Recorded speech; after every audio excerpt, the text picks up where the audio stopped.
জয় মা কল্যাণেশ্বরী। সকল ভক্তরা সোনামাকে দর্শন করো।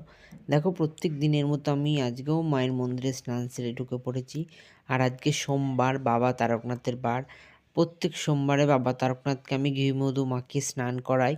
তারপরে বেলের পাতা মাথায় দিই, সাদা চন্দনের টিপ পরাই আর অষ্টসিদ্ধি তিলক দিয়ে বাবাকে সাজাই এবং বাবা মা দুজনকে একই সঙ্গে পুজো করি।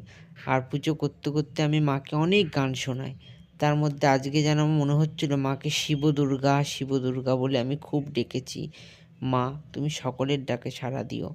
প্রত্যেক দিন তোমার পুজো করি, তোমাকে দেখি, তাও দেখে আমার স্বাদ মেটে না।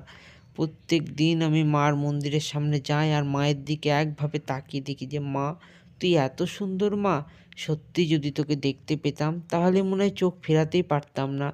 যত চাওয়া পাওয়া যায় থাক না কেন মা, তোর কাছে এলে সব ভুলে যায়।